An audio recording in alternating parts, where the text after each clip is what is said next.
And in my head I paint a picture. 'Cause since I come home, well, my body's been a mess. And I miss your ginger hair and the way you like to dress. I want to come on over and stop making a fool out of me. Why don't you come on over, Valerie?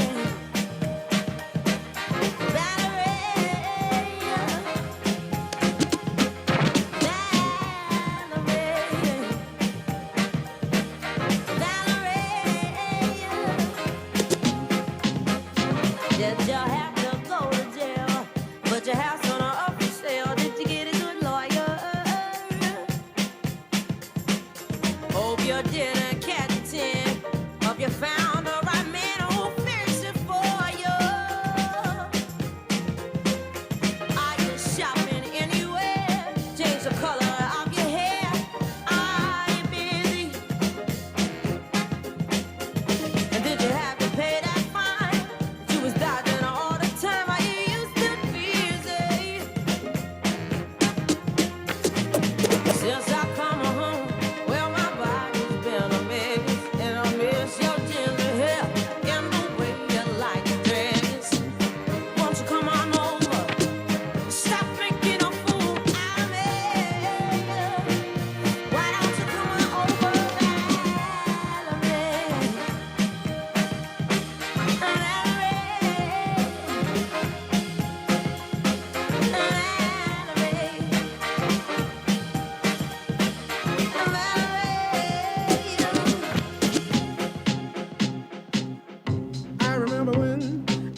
I remember when I lost my mind. There was something so pleasant about that place. Even your emotions have an echo in so much space. And when you're out there without care.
love you. I love the sweet potato pie you bring to every family reunion. I love how you're my morning alarm, even when I ask for 5 more minutes. I love how you say you can't wait to walk me down the aisle, even if my partner ends up being my cat. I can't imagine a Sunday show, night in, night out, celebration, or dinner without you. I can't imagine any tomorrow without you in it. So today I say, I love you. Get screened. Regular cancer screening saves lives. Tell someone you love to get screened today. Visit cancer.org/getscreened to learn more.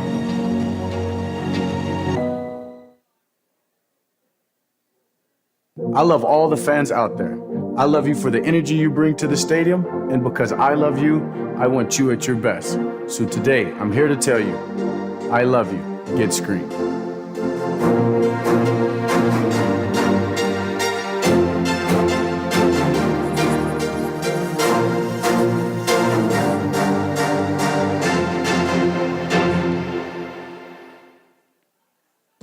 On game day, you see our strength, but we see yours too. We see the strength it takes to get screened. Facing your fears while still having hope. Knowing that even with great strength, there are some battles best fought with people by your side. Getting screened is the first step.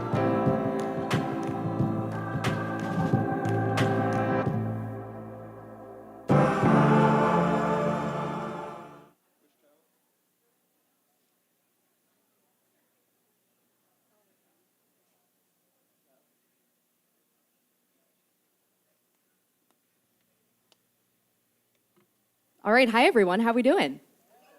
Hello, welcome to NFL Crucial Catch Live, presented by Cigna Healthcare. I'm Haley Elwood, sports reporter and host. I've spent 11 seasons in the NFL, and I am very, very excited to be with you all tonight. We are also so excited to have Cigna Healthcare as a new NFL Crucial Catch partner this season, and we applaud their commitment to bringing awareness to early detection, prevention, patients, and caregivers. Since 2009, NFL Crucial Catch and the American Cancer Society have partnered together to address cancer disparities, prevention, and risk reduction. And along with educating the public about the importance of prevention and early detection, the initiative also raises funds to help community health centers and health systems in under-resourced areas increase their access to cancer screenings. Now, every fall, Crucial Catch comes to life on the field, in stadium, on broadcast during weeks 4 through 6 of the NFL season. We've seen the hats, the hoodies, all the signage, but it is so important to remember that this is a year-round initiative. Since 2012, Crucial Catch funding has contributed to more than 762,000 screenings and reached over 1.8 million individuals who couldn't otherwise have access to these resources. Assessing your cancer risk is of the utmost importance, and it is easier than ever, thank you to Crucial Catch's partnership with Sleep Number. The Defender, presented by Sleep Number, is an online hub that can help anyone find cancer resources, locate their cancer screening centers, and assess their cancer risk through the Defender quiz. So we are so grateful also to Sleep Number for hosting tonight's reception immediately following this event, where you will be able to take the Defender quiz and get very cool prizes. But now it is time to turn things over to ESPN sportscaster and prostate cancer survivor Brian Custer, tonight's panel moderator, for a deeper dive into the importance of cancer prevention, early detection, and the impact cancer has on patients and their families. Brian, take it away.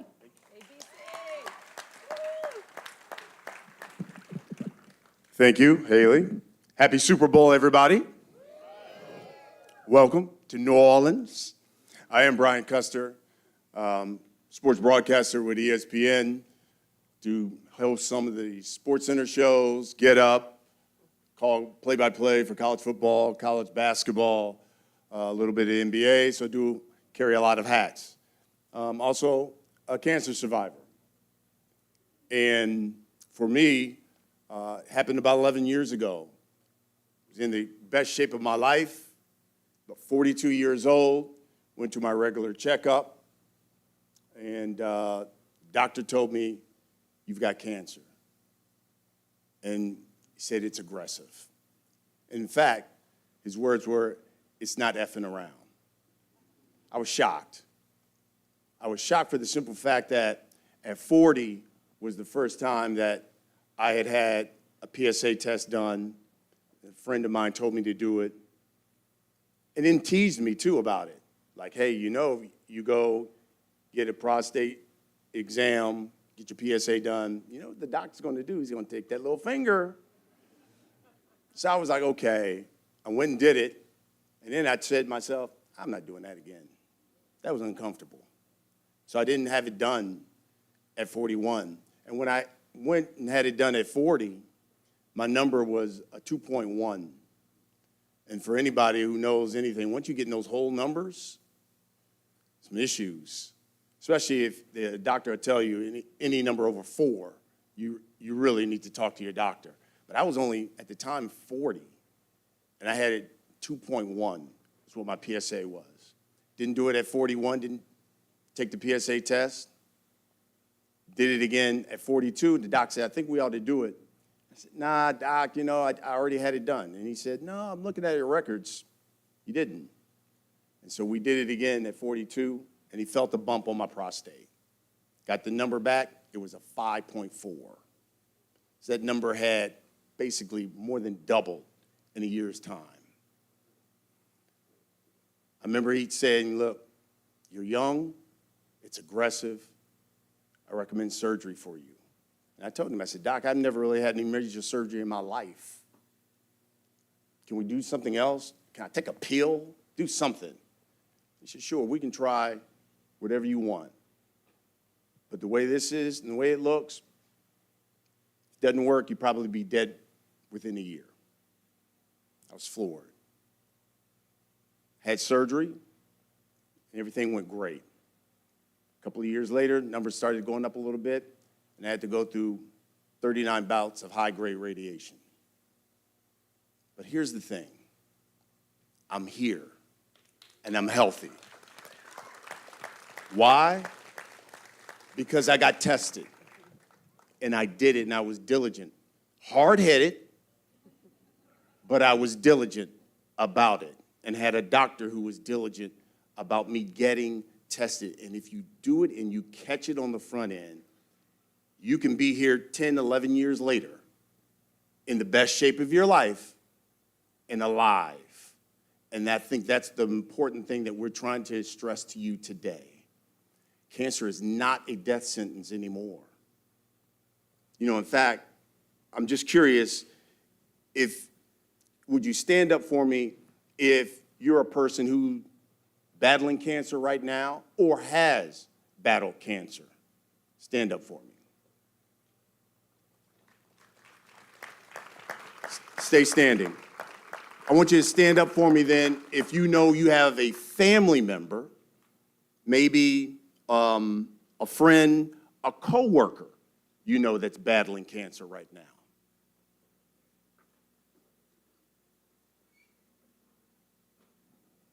Stand up for me then if, let's say, you've lost a loved one, you've lost a friend, you've lost a coworker to cancer.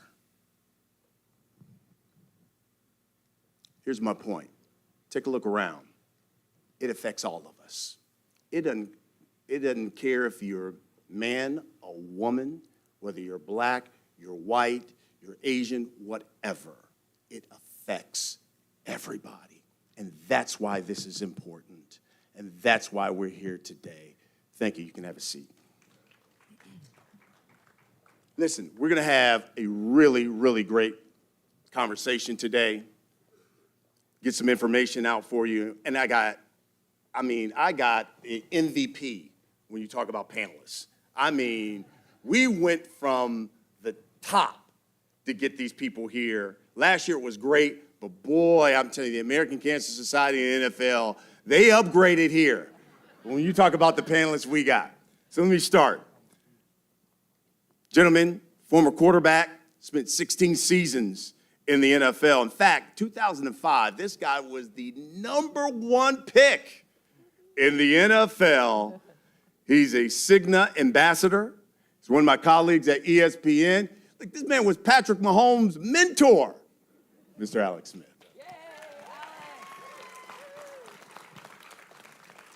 Sitting next to Alex, this gentleman, 9 seasons currently with the Minnesota Vikings.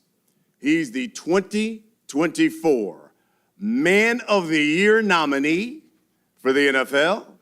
He's the 2024 American Cancer Society and Sports Ambassador of the Year, Mr. C.J. Ham.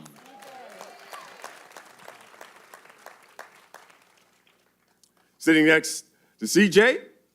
is the interim CEO of the American Cancer Society and the American Cancer Society Cancer Action Network. He remains a practicing cancer surgeon at the Howard University Hospital. Us Hampton grads call that the other HU. He's recently appointed by Howard University Board of Trustees as the distinguished Charles R. Drew Professor of Surgery. He is Dr. Wayne Frederick.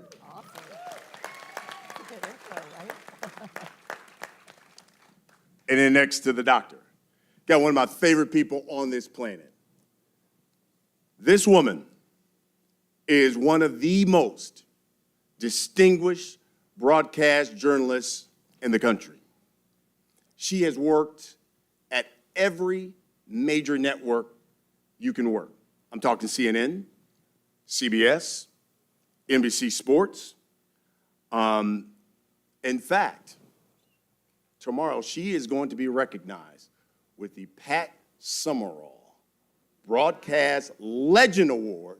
She's a walking legend. She really is. You want to talk about a trailblazer? And also, I'm proud to say one of my colleagues at ESPN ABC, Miss Hannah Storm. Yeah.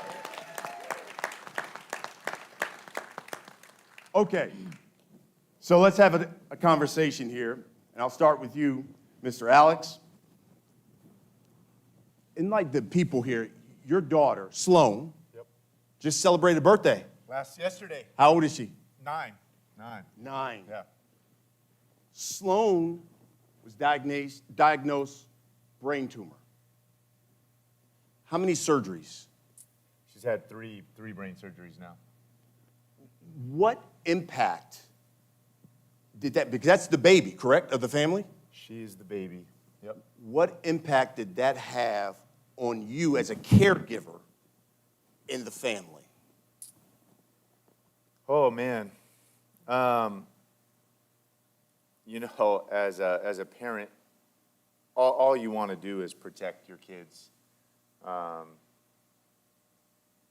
You know, that's all you want. You want them to be happy and healthy and have an opportunity to grow and do whatever they're going to do in life. And, you know, we had just spent several years coming off my leg injury where I was the patient. And, you know,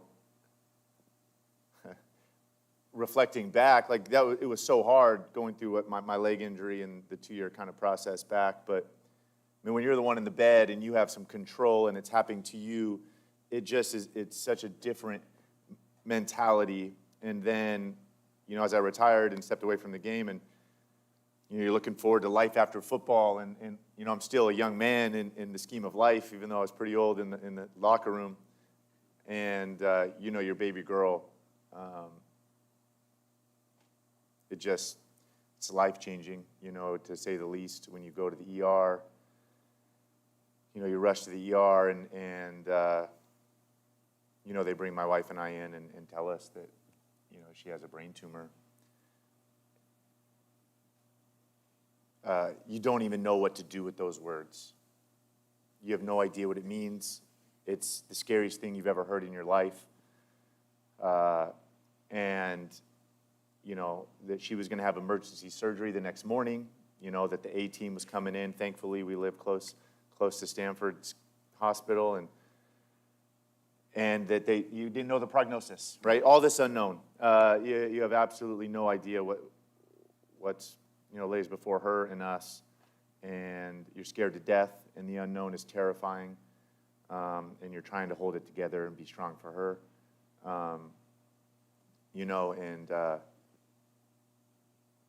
The last thing you're thinking about is freaking, your health care.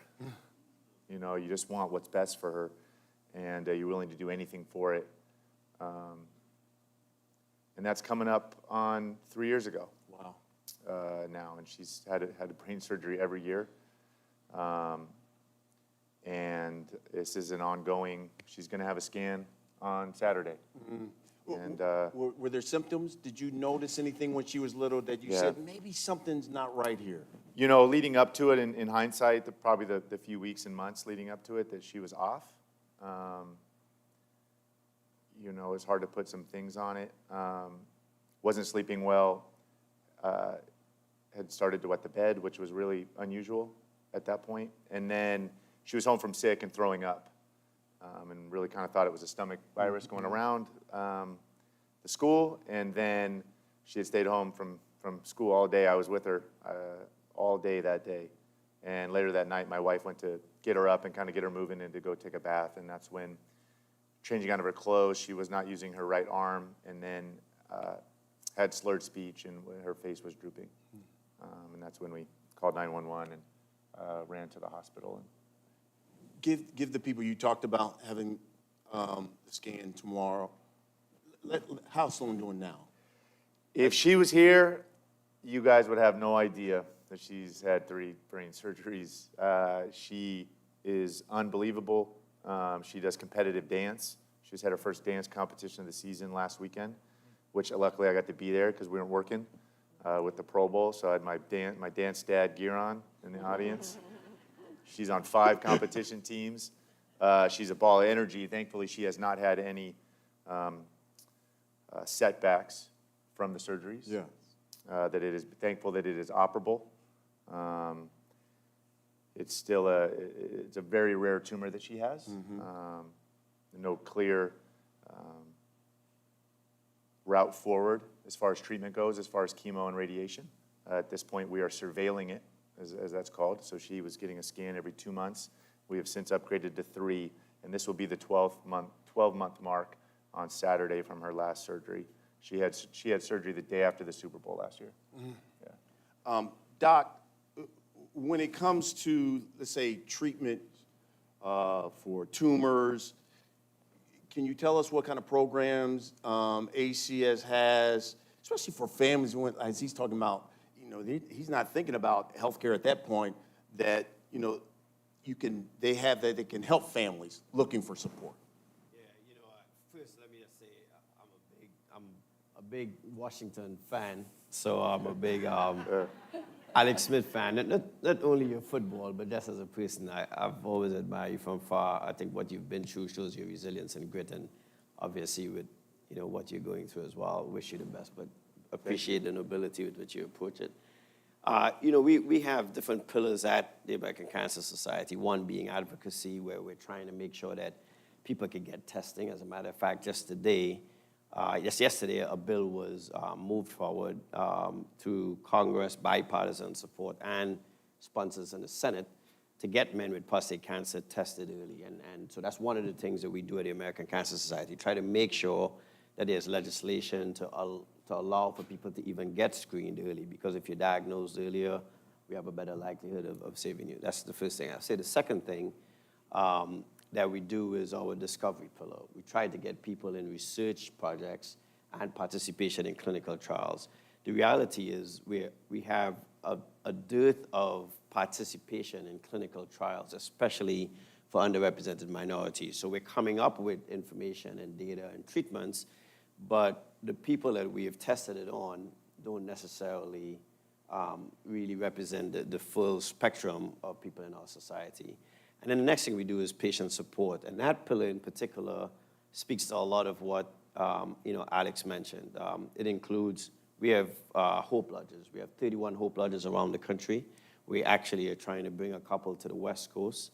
And those Hope Lodges allow people to stay there during their treatment, and their caregivers. So my first day on the job, November 2nd, I spent the day at the Baltimore Hope Lodge, met a woman from the Virgin Islands who was having surgery at one of our hospitals in Baltimore. And she was saying to me, there's no way she would have been able to come to Baltimore, spend 10 days at a hotel, go back and forth. The Hope Lodges have kitchens, you can cook there.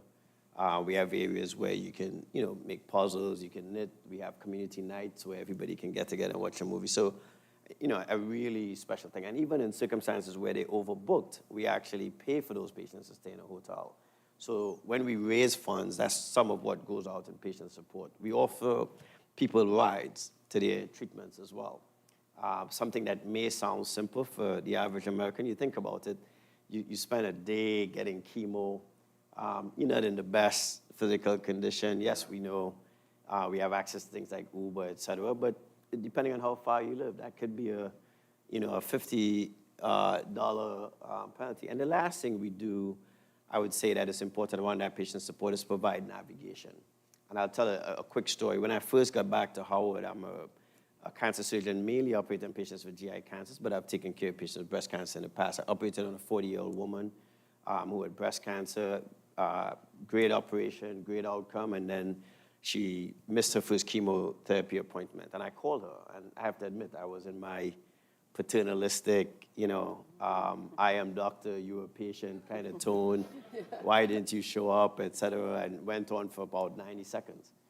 And she, just calmly, and we were around the same age as well at that time, and she just calmly listened to me, and when I was done, she said, "Doc, listen, I have the utmost respect for you. I really appreciate what you've done, but I have to apologize. I'm a wage worker.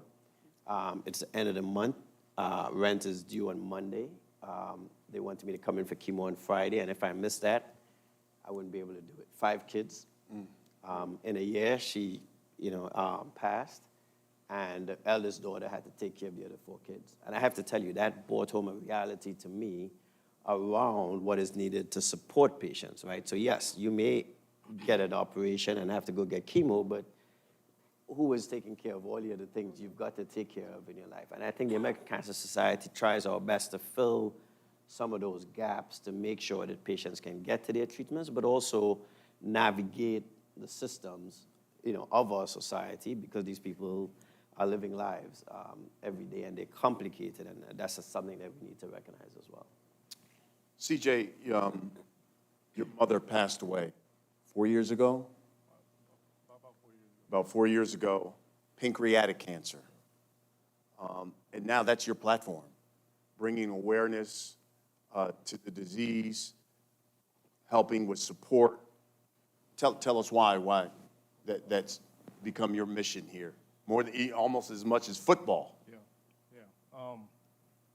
Because I realize just how important it is. My mother was the, first immediate family member that I had that was going through cancer, and she went in a day before her 56th birthday with just a little bit of stomach pain, kind of routine for her. She had gotten one of the weight loss surgeries about 10, 15 years prior, so she was used to having stomach pain. And the day before her 56th birthday, she went in, and that was when they found the pancreatic cancer. What they thought was, at the time, stage 2 pancreatic cancer. Just a stab in the heart to the family. My mom was the rock of our family. Nothing happened in the Ham household without her. We couldn't brush our teeth without her. couldn't go to the bathroom without her. She just did everything for our family. And they thought it was operable. And in the operation, they found that it was stage 4, which is a whole nother stab in the heart, a whole nother uphill battle that you have to come face to face with and realize what that means, right? And I just can't help but think, after all these years, if she would have found out a little bit earlier. I know pancreatic cancer is a hard cancer to beat. It's very aggressive. But if she would have known a little bit earlier, she would have had a better chance. I think that just perfectly aligns with American Cancer Society, the NFL Crucial Catch, getting screened. So I just know I have a platform now to put that out there and let everybody know, hey, it's important to go and get screened. You need to take care of your body. Don't be fearful of it. Your health matters. Life is too precious. So after seeing my mother go through that, I just think it's my duty to do what I can to, make sure everybody's taking care of themselves. But I don't want anybody else to have to endure the things that my mom went through, and just as a son, as a family member, going through that as well. How long did she battle it before she passed? She battled it for 14 months, a lot longer. The doctor said right away about 3 to 6 months, and she battled it for 14 months, and it was a great 14 months. Man, we got to do a lot of first-time things.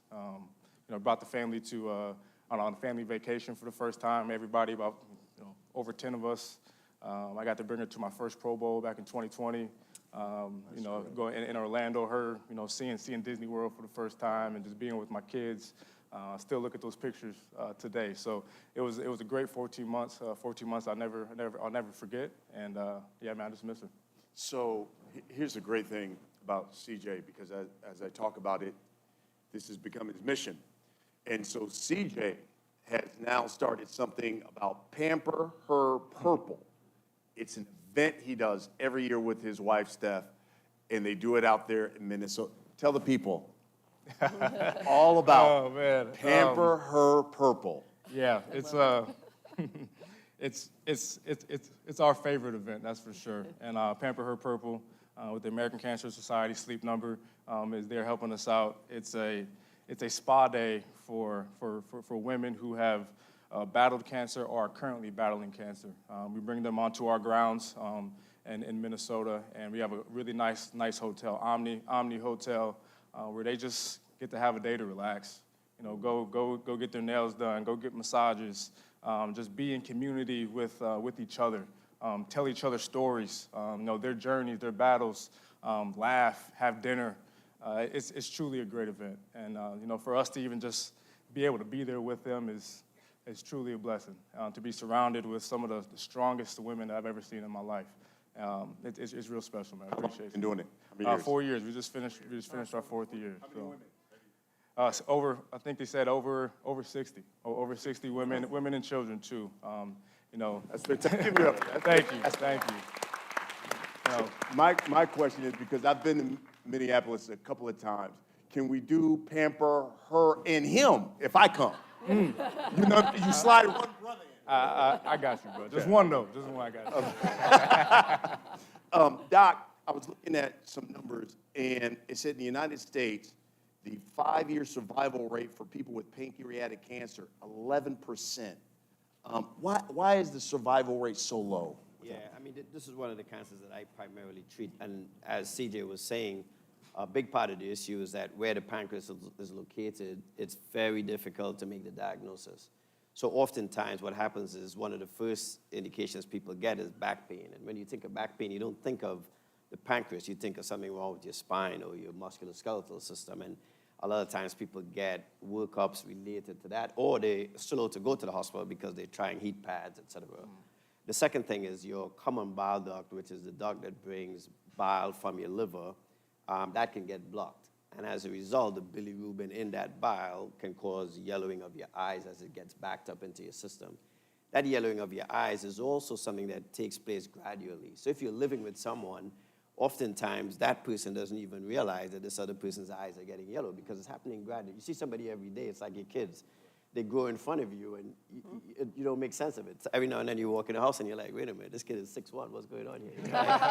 And it's the same thing with the yellowing of your eyes. But somebody comes home for the holidays, and then boom, they're like, wait a minute, your eyes you're like a Christmas tree, and nobody else notices. So that late diagnosis is the problem. For 100 people get it, I would say 85 of them show up with non-operable disease. It's either spread too far or is invading other organs. And then of that 15, just like as CJ described with his mom, if we were able to even work that 15 up to get to an operation, 3 of them are going to fall out for one reason or another. And then of the remaining 12, we're going to get into the operating room, and another 2 or 3 we're going to find something we didn't expect. And so by the time you operate, you're operating on 8 to 9 of 100.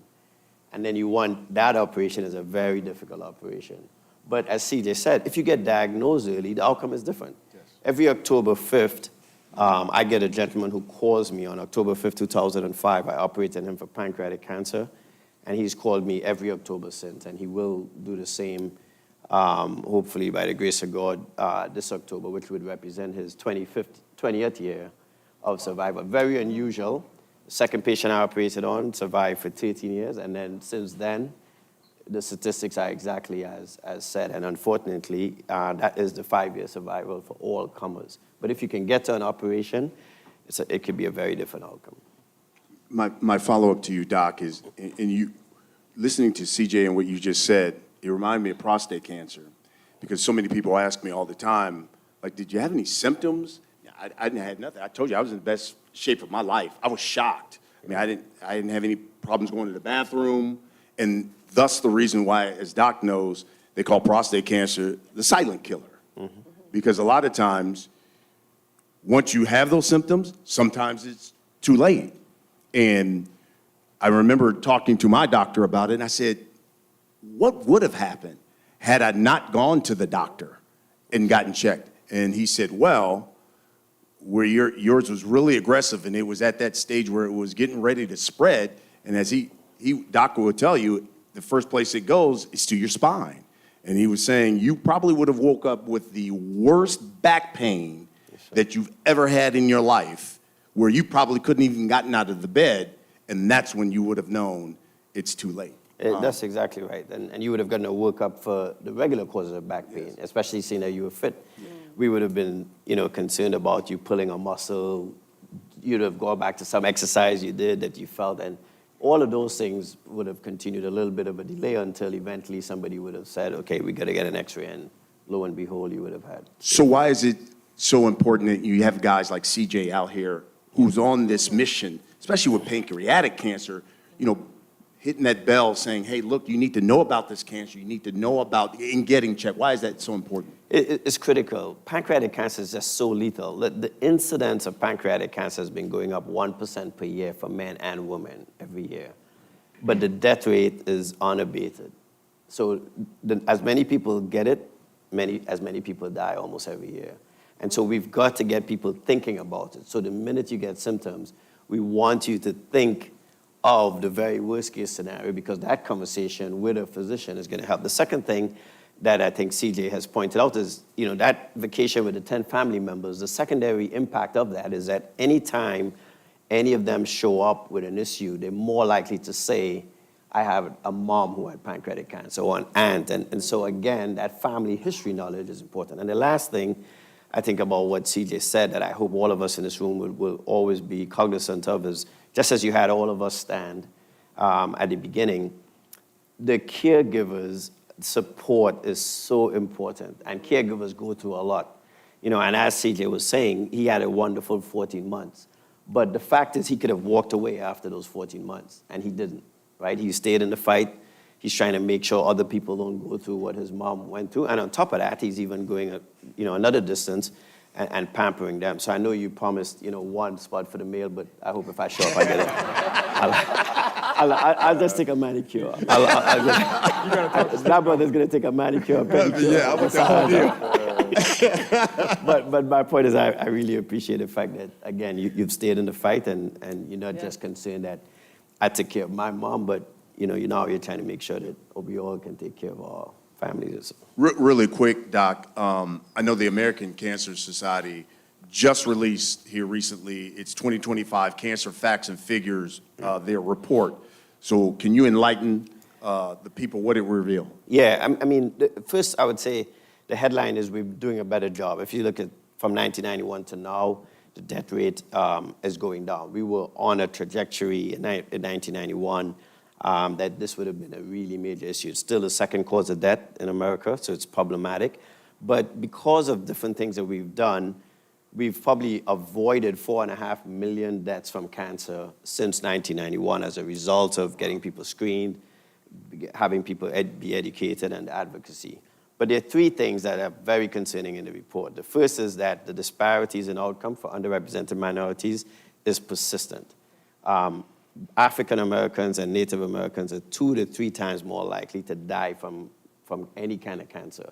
Black women in particular are less likely to get cancer than the rest of their counterparts, but 37% more likely to die when they do get it. And that's a problem. We have to close that gap. The second thing that's concerning is that we now have women with an increased incidence, an incidence that is higher than men for the first time. That's not something we've seen before. We're not sure about all of the reasons why, and yes, we're looking into whether men are doing a better job of getting screened, or a woman, probably not doing certain things, and we're looking at that. And some of it is also concerning because, like, when you look at lung cancer, if you're 64 and younger as a woman, getting lung cancer, although you don't smoke, is actually going up. And that's concerning as well. Even women who are not exposed to secondary smoke. So we're very concerned about that. And then the last thing that I would say that I think we need to be paying attention to is younger people are getting cancers. As mentioned, I'm a Howard alum. My 2018 commencement speaker was Chadwick Boseman. Got to know him really well.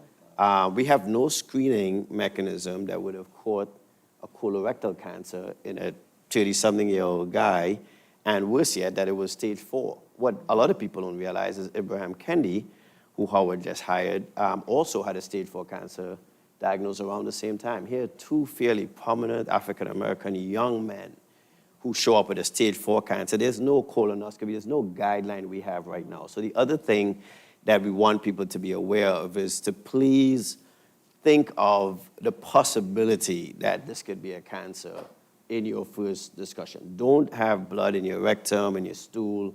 Don't have abdominal pain or something unusual that is abnormal, and not go seek some help. Yes, it's more likely than not to be something benign. Let me just be very clear. But we want people to be at least sensitive and aware that they need to be asking certain questions when they show up. It's a great point. I remember when I went into surgery there in New York City, I was 42, and they told me the guy who had been in surgery before me earlier that day was 35. Mm-hmm. So again, we end that stigma that it's not this old man's disease, it's trending younger. So now this one hit me close because, again, when you know somebody and you respect them so much, you work with them, and then all of a sudden they come out public and say that they've got cancer. And I was just, it took me back to when I remember when I got that diagnosis, and I was so hurt. And I remember the first day we got to work together, and I felt like she was like my baby girl. And I was like, oh, you okay? Please tell me you're okay. How's it going? So Hannah, enlighten the people. When did you find out? Yeah. How did you find out that you had been diagnosed with breast cancer? So this Super Bowl is full circle. So I actually found out last January. And I had a mammogram, and because I have dense breast tissue, which over half of the women in the United States do, I had a follow-up ultrasound. And they said, we think we see something, it's probably nothing, but let's get a biopsy. And I'm like, well, okay, I'm not gonna go with the probably nothing part. I'm gonna go ahead and get the biopsy.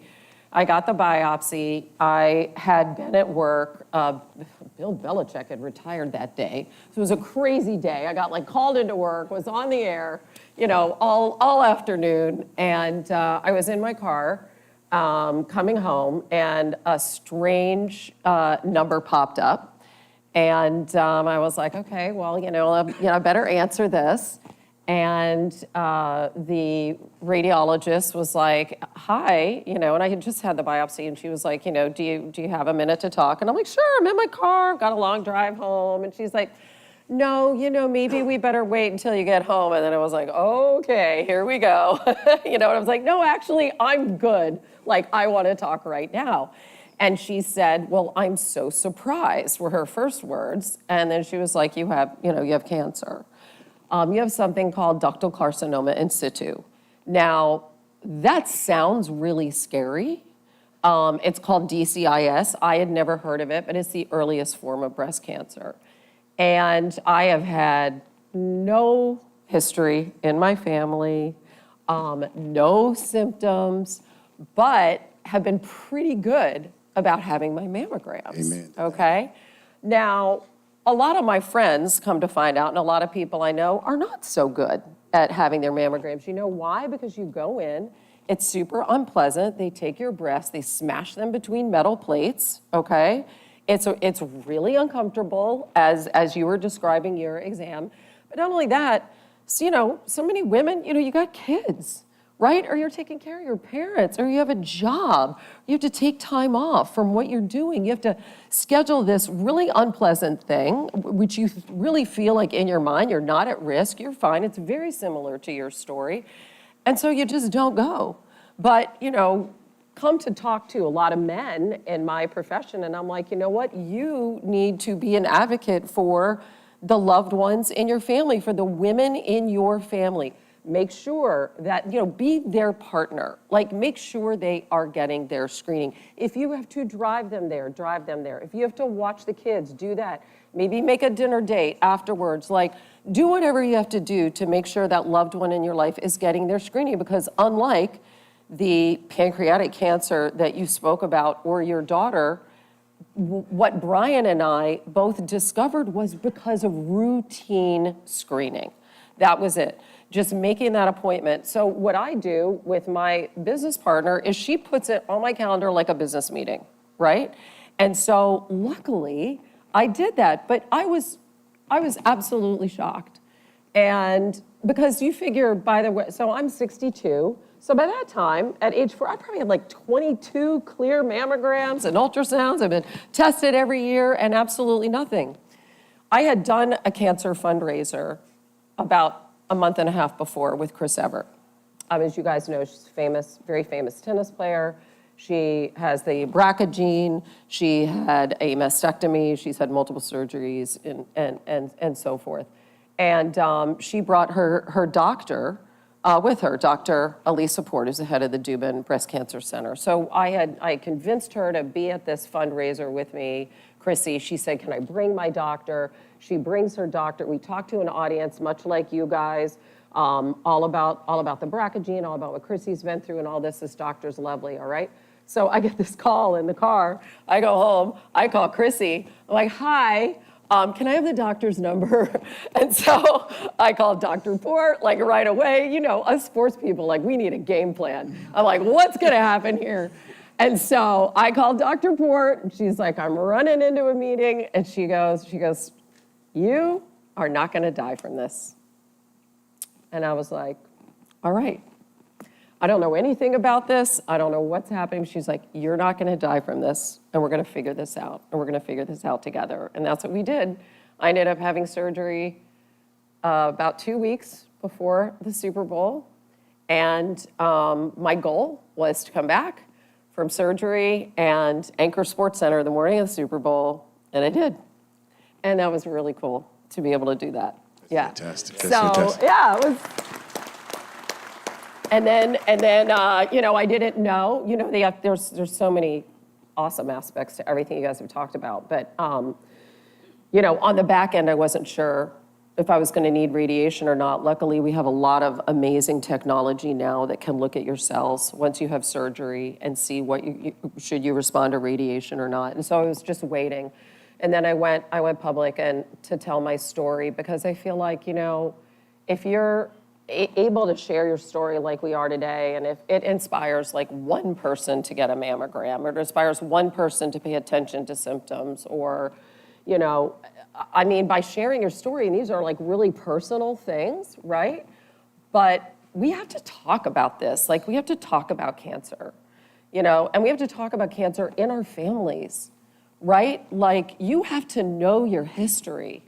Like, we're all gonna be together for Super Bowl weekend. Like, take some time if you're with your family, the next time you're with your family, like, find out grandparents, parents, your parents' siblings, like, what is the cancer history there, right? Simple questions that help you assess your risk. And then if you are at risk, you might wanna do genetic testing, which is really simple and easy. which is a blood test or a saliva test, which in 90% of the cases is fully covered by insurance. Just so you have the knowledge, like, I know it seems scary, right? Yeah. Like, scary to know, wow, I might have a chance at getting this kind of cancer. But like, if you're armed with that knowledge, then you understand, even at a young age, maybe you do need more screening. You know, maybe you do need to be more proactive. So just understanding your family history and talking about it is just so, I didn't know that you could get a risk from your dad and your mom's side. My dad died of cancer during COVID. I had no idea that that would be something that would affect me or make me more likely to have cancer, but it does in some cases.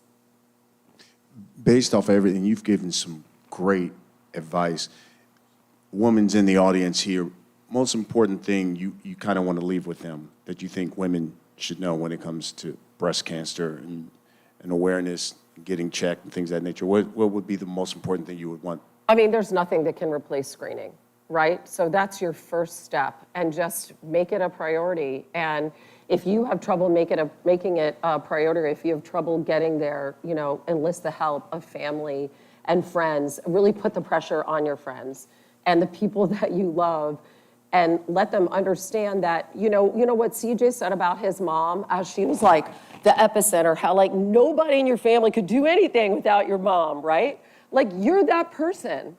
You're that person for your family. So just understand how important you are, that as you're taking care of everyone else in your life, just understand that, like, it starts with you, right?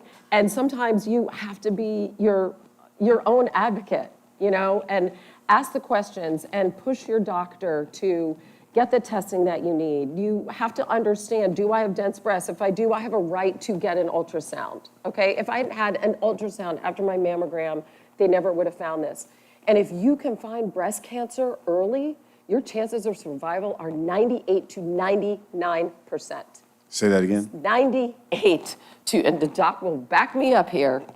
If you find breast cancer early, 98 to 99% survival rate. So all those people that have gone before you and suffered and died of breast cancer, and all these incredible doctors that have done all this research, it's all there for you. But you gotta find it. You know what I mean? You gotta catch it. So just be your own self-advocate, and just don't, man, we're good about, we'll schedule our haircuts and we'll schedule our manicure, we'll schedule our purple pampering, like we'll do all of that. We're obsessed with all that stuff, but like, if you don't have your health, you don't have anything. Yes. You know, you don't have anything. That's a great point. Great yeah. point. Doc, if you could put a tag on that, when we talk about breast cancer, especially for women.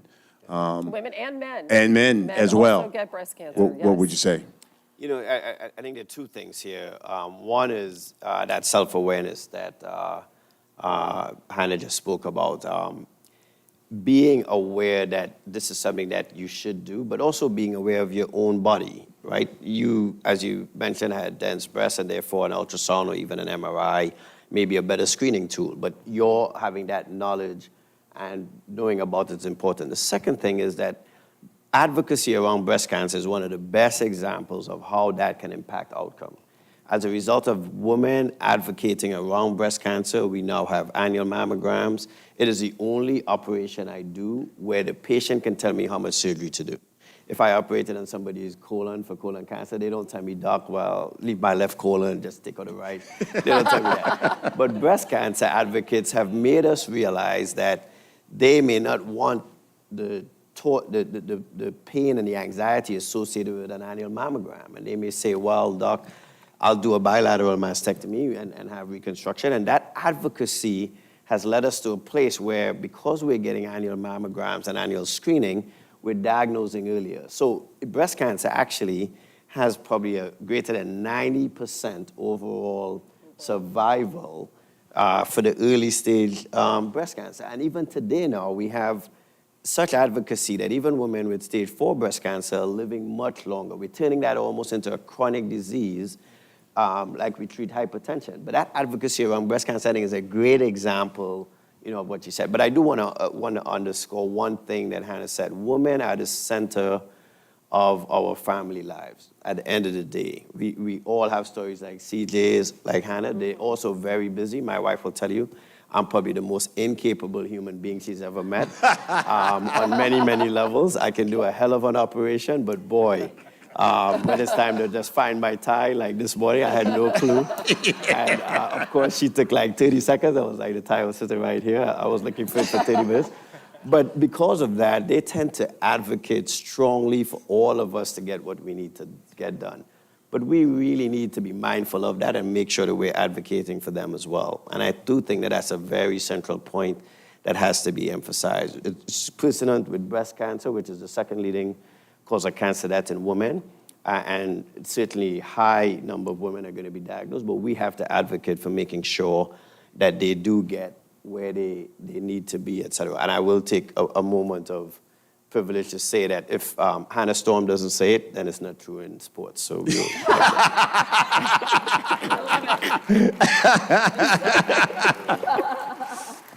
Pat Summerall, broadcast legend. I just want to add one thing. When you're talking about your family history, Yeah. okay, we got to demystify cancer, by the way. We got to talk about this stuff.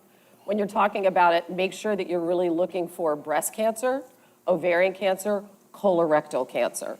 Okay, when we're talking about the risk for your daughters of cancer, right? Make sure that that those are like cancers that you really have to pay attention to in your family history. I just wanted to say that. Absolutely. Yeah. Now that you've heard from the panel, I'm sure there may be some people out here who may have a question or two. So we're going to allow you to do that. Take a few moments to answer some questions. I see we have a mic there. If you just raise your hand, I know there's a member from the ACS and the NFL. Our team who will bring you the mic even if you have a question. So if you will raise your hand, get a question for one of our panelists. I see a young lady there in the back. Maybe, why don't you come right down here? That'd be great. See, they have the mic set up. Hi, I'm Kelly Singh. I actually am here this week as a media member. It was my third Crucial Catch event. So thank you so much for hosting this huge upgrade from last year, so congratulations to everybody for that. Hannah, thank you for sharing your story. I had invasive ductal carcinoma almost 2 years ago, and so I related very closely to everything that you were saying. So thank you for sharing your story. For the doctor, do you think, I was 44 when I was diagnosed, do you think the age of screening needs to be lowered in women? I have no family history or genealogy issues. They said it's environmental was just the catch-all. So sure. Age, perhaps. Yeah, you bring up a good question, and I'll be frank with you. When we look at screening guidelines, in the country we do have what's called a preventative task force that is tasked with coming up with the guidelines, and we really do those by probabilities. But I always tell people, if you're the one person, the probability is 100%. And we do recognize that people may get diagnosed earlier, et cetera. And obviously, again, things like, who's going to authorize you getting it done, which doctor's going to recommend it, all of those are challenges. So what I would say is that one thing that we're realizing, especially from this year's cancer report, is that younger people are getting cancers. I don't necessarily think that we need to drop the age, but what we do need to do is not have a one-size-fits-all for the entire American population. I think we need to start basing our guidelines on family history, on your own personal history in terms of what you do, your health exposures.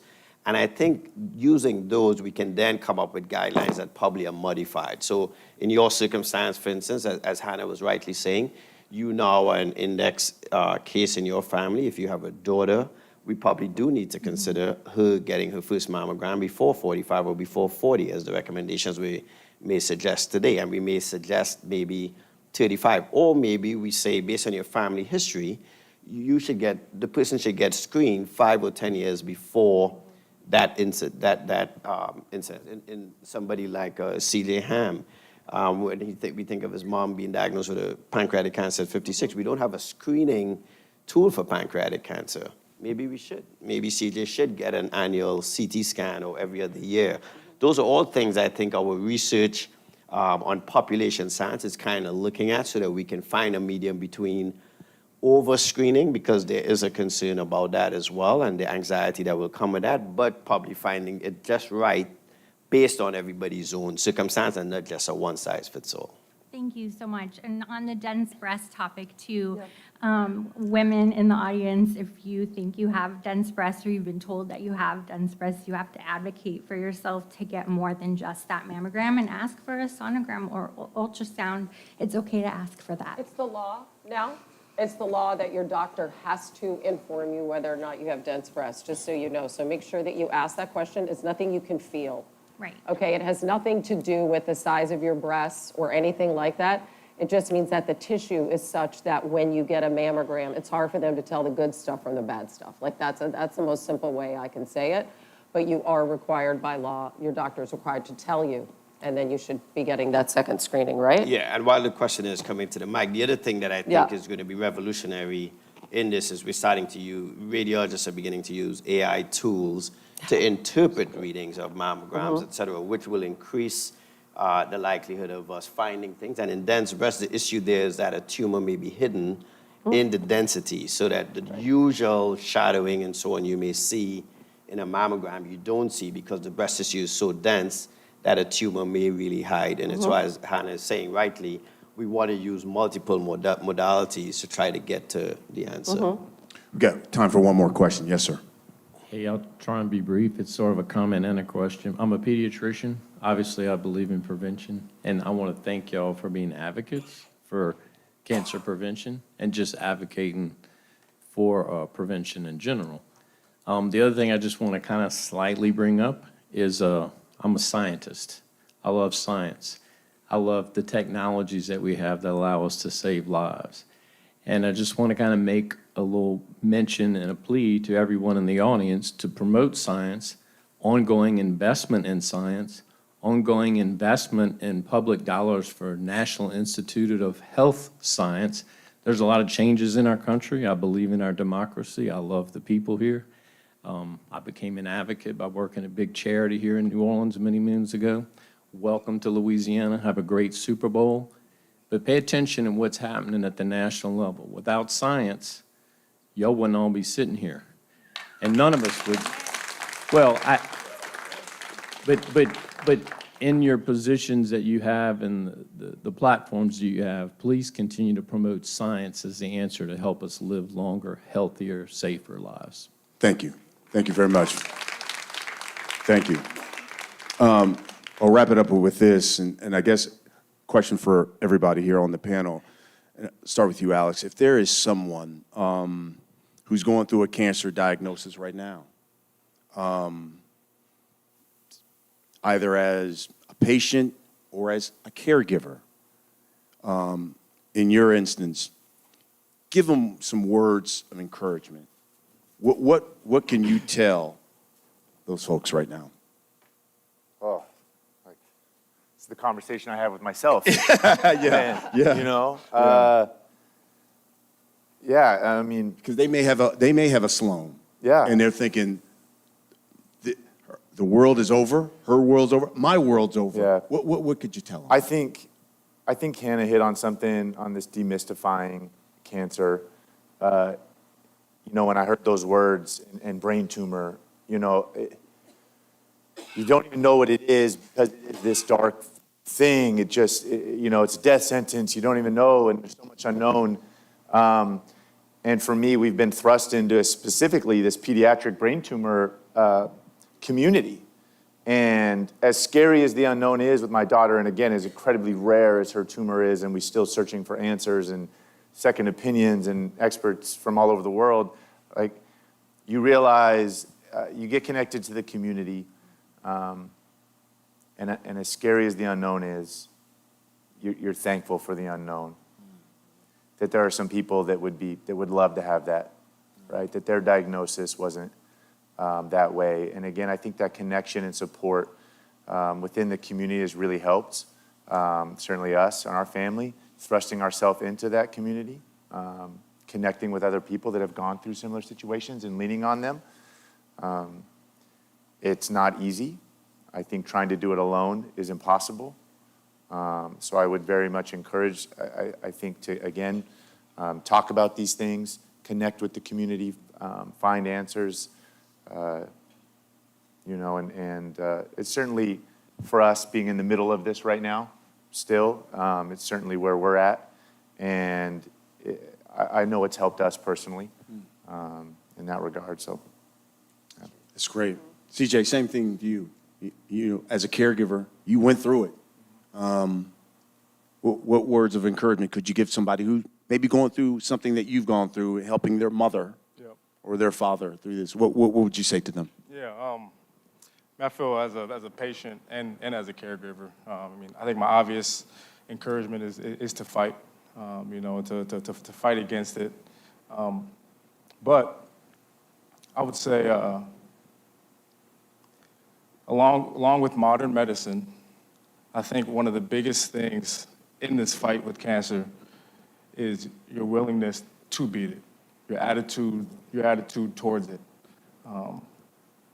The heart, the mind is a powerful tool. I believe my mom lived for 14 months rather than 3 months because she wanted to live. She truly wanted to be with us and see her grandkids.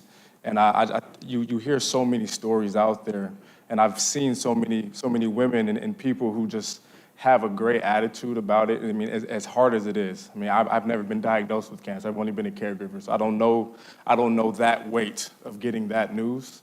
But I have seen when someone decides, hey, this is not going to defeat me. I mean, there'll be some bad days and there'll be some great days. But overall, if you have a positive outlook on it, I think that can work wonders in your journey, in your process, and in your battle to defeating cancer. So right. It takes me back to getting that diagnosis, and I cried like a baby in that doctor's office when he told me that, and especially when I told him I didn't want to have a surgery, and he said, I'm just going to be honest with you, probably be dead within a year.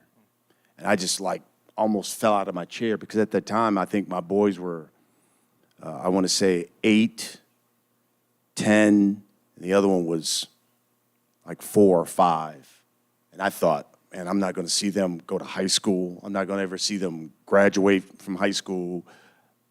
I'm dead man walking. That's all I was thinking there. And I tell people this all the time who call me. You got to have your why me days. Maybe it takes a day to a week.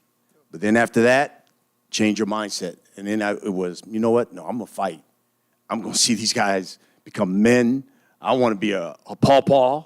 And, heck, my oldest is now getting ready to graduate from college. The other one's a junior in college, and the other one's a freshman in high school. So, listen, I'm happy because I've seen these guys grow up into be young men, but I had to change that mindset real quick, as you talked about, and say, no, this is a fight. And I'm going to fight this monster and slay it. So you're right about that. This is, Hannah, for you and the doc. Seems like getting checked is probably the biggest fear for most people, men and women. What would you say to those people to get over their fears of just getting screened? I'll start with you, Hannah. It's a lot worse to not know, right? You could be dead. Yes. Knowledge is power. Knowledge is important. Knowledge helps you fight. And knowledge helps your loved ones. And that's what you have to think about too. You have to think about your family. You have to think about the other people in your life. And you have to get over it. And we do a lot of things that are scary. Becoming a parent is scary, We have getting married is scary. We have moments in our lives, new jobs, things that we face that we face head on, that there's something inside us, that reserve or the Lord above or the support of our community that helps us get through these scary things. This might be one of those scary things, but you gotta do it. So you take it as a challenge. You go inside that reservoir of strength that you do have inside of you, and you say, you know what? I'm gonna find this out. And then when I find out, I'm not going to be afraid. I'm going to fight. Like CJ said, I'm going to rely on this incredible community of people who are like doing research and who are fighting as well. And every single one of you stood up at the start of this. And you're going to understand that this affects everybody. And so we're going to talk about it. We're going to find out about our health. We're going to find out about our loved ones. And we're going to put our arms around each other and do this together. It's fantastic. Doc, I'll end with you. Put a tag on all this, what people should walk away with here today, especially when it comes to cancer prevention, early detection. You know, certainly we want people to get screened early. The data is clear. But I want to touch on something a little different. We exist every day, in my humble opinion, to amplify each other's humanity. And let me be very clear about that. That means that we can't live in a society where we're passively accepting of people who are different to us, who have a different opinion. We work closely with people. We all get in the elevator. Right now we're in hotels. I'm sure everybody did this today. You get in the elevator, the first thing you do is take out your phone and look at it, right? Just to avoid saying hi to the person opposite you. We have an opportunity every day to amplify each other's humanity.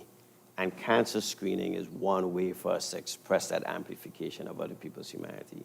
We should get involved in taking care of each other. And one of the best ways we could do that is to amplify each other's humanity by saying to that person, that loved one, that friend, to support them, to say to them, I will go with you to your screening.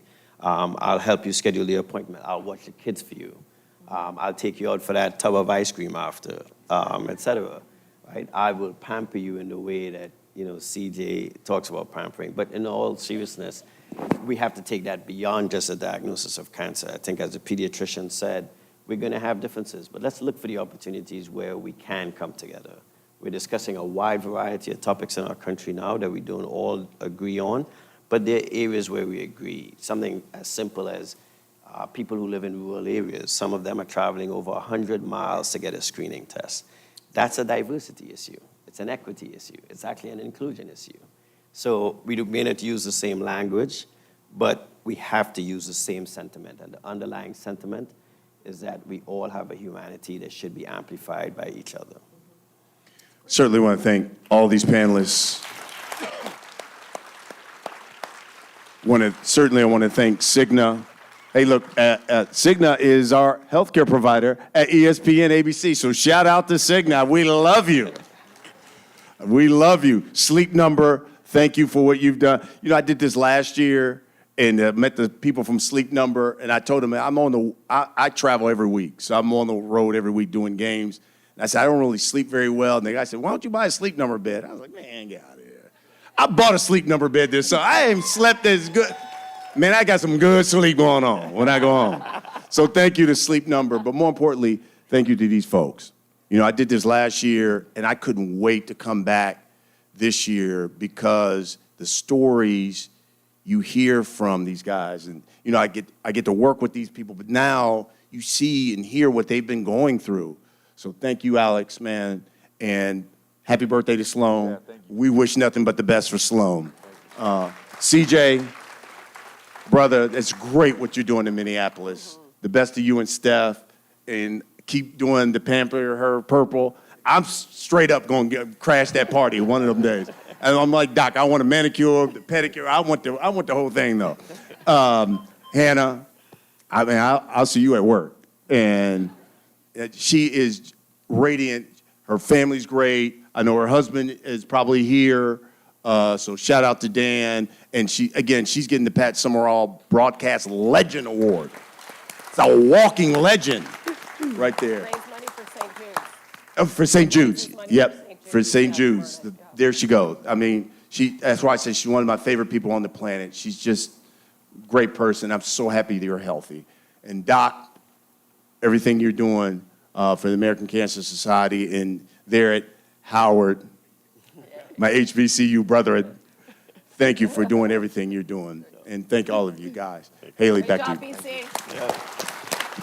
Yeah, thanks so much, Brian, and thank you again to all of our panelists for this important, impactful conversation, and all of you with us today and watching virtually. Thank you so much. And as we've talked about, all of you can take the next step in risk reduction. So take out your phone, scan the QR code, visit the Defender presented by Sleep Number to take your cancer assessment risk quiz for that risk. You can also find screening locations, 24/7 support, and additional cancer resources. We really hope you enjoyed this discussion. Be sure to talk to your loved ones so we can all make that crucial catch. But before we get out of here, we have a very special surprise courtesy on behalf of the NFL and American Cancer Society. As we know throughout the season, the NFL recognizes individuals doing amazing work in the community. So at this moment, I would like to take a moment to welcome Dr. Everett Bonner up to the stage. So you can actually cut through that door, we'll guide you up there. But as he makes his way up, we'll talk a little bit about him. He began his work in breast cancer early in his surgical training. But when his wife was diagnosed with breast cancer 4.5 years ago at age 45, and his 2 daughters became considered high risk, he became an advocate for high-risk breast cancer patients. After discovering that East Baton Rouge Parish and the surrounding capital area had higher incidence of breast cancer than the state and national average, Dr. Bonner wanted to provide better access to cutting-edge diagnosis, treatment, and technology to an underserved population. And this was how the high-risk breast cancer clinic at Baton Rouge General Mid-City was born. Baton Rouge General provides specialized breast cancer care to uninsured or underinsured at-risk women and was an NFL 2023 and American Cancer Society Crucial Catch Change Grant grantee. And since that grant ended, Dr. Bonner has expanded access to the clinic's services and added a mobile health unit that goes to specific hotspot areas in the community to perform risk assessments and breast exams. Annually, that clinic is currently seeing 300 high-risk patients. So Dr. Bonner, we are so grateful for the work that you do, and we are so excited to announce that you are now being recognized by the NFL and American Cancer Society for your dedication. So on behalf of the NFL and ACS, we got CJ out here? Right here. All right, CJ, let's show Dr. Bonner what he's getting. How about There we that, go. Doc? You're going to Super Bowl Doc. 59. That's fantastic.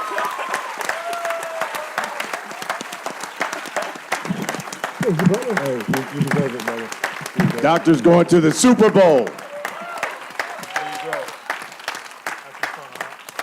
Thank you so much, Dr. Bonner. Let's give it up one more time. Everyone, that concludes tonight's Crucial Catch Live presented by Cigna. Thank you for joining us. If you are here and joining us for the reception, continue the festivities, the reception presented by Sleep Number. Continue the festivities, staying in this room, just moving on to the back. Thank you once again to the NFL, American Cancer Society, Cigna, Sleep Number. We appreciate you hanging out with us, joining this conversation. Have a great night, everyone.